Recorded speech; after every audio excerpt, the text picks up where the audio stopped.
Gaffer, fourth time at Wembley in 5 years, it's pretty much unheard of, isn't it, really, in football?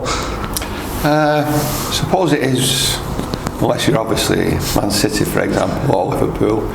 But it's a special occasion. You know, it's a cup final. It's a major cup final for League One and League Two sides, and that's where we're being judged at this moment in time. So for us to get to the final is one achievement, but we've got one more game to go where we can be really successful.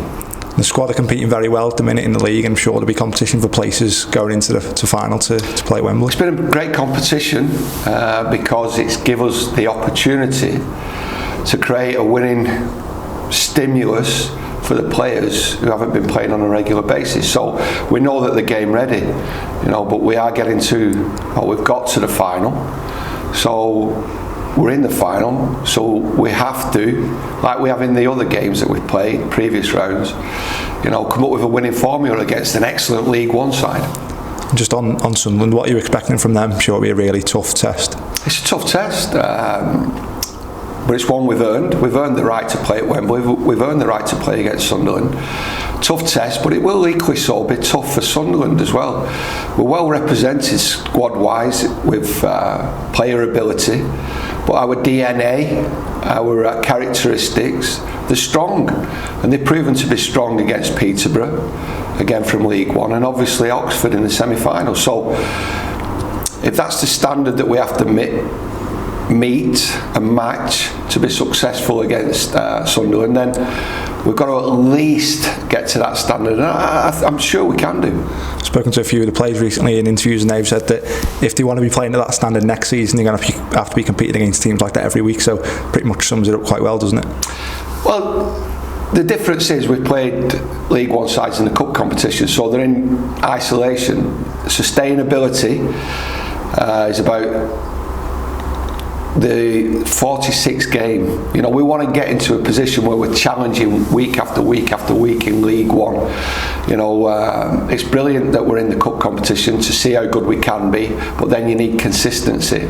You know, when you're pitting your wits in a league, it's about consistent performances, and you know, we've had that in the cup competition and we're getting it in the league, so we're in good form, we're very confident, but the DNA of the team is hard work, intensity, in and out of possession, trying to control. So it won't be any different at Wembley. My team selection will represent previous rounds and the players who are doing well at this moment in time. And the fans obviously won't be there, but I'm sure there'll be a huge miss for the whole occasion for both sets of supporters. Of course, you know, we represent the supporters. The owners of every club, when you cut to the chase, the custodials of every football club are the supporters, the fans. They're the heartbeat of this football club. We are representing the body of those supporters, and that's why we're so humble in our approach to every game, every opposition that we play, and we're trying to challenge for the trophy, and we're trying to challenge in the league on behalf of the supporters, and we know that they can't be in the stadium, but we feel their presence, and like I said, we're acting on their behalf. And I'm sure the players will all agree as well, they're going out there to represent them and make them as proud as they can do. Of course, I think we are making the supporters proud in the way that we're acting, the way that we're being professional, just like I keep going on about the DNA of the players, respect, saying hello in the morning, you know, smiling, you know, being thankful for what it is we're doing. So good characteristics, and we're representing our fan base. And I think the fact that a lot of fans refer to Wembley as Prenton Park South now is testament to how successful the club's been in recent years as well.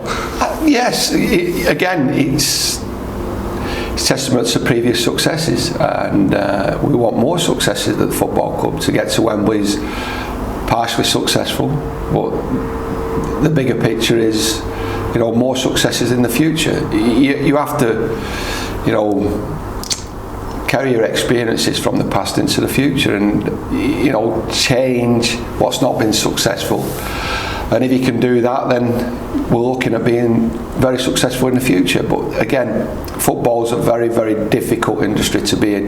You think you've got it, that magic formula, and it can be wiped away from you in a heartbeat, in a goal, in a mistake. They call it momentum, I call it action. And we're looking for positive action, at Wembley against Sunderland. And just finally, obviously it's been a hectic league schedule as well before this. How do you prepare for a final in isolation? In isolation? We haven't really thought about it as I'm doing this interview now. Our next preparation is for Crawley. So it's a distant thought, but it's a thought that you need to be registered in the back of your brain, and it comes around very quickly. So we're constantly at this moment in time preparing players for games, game, rest, recovery, game. And the players they've been brilliant in absorbing information, tactics, responding to fatigue by, rest, recovery, recuperation, food. They're very, very professional, and there's no respite. And we've got a very focused group, and we have been preparing for the Sunderland final by being as good as we can in the league, and that's all I can ask for from the players.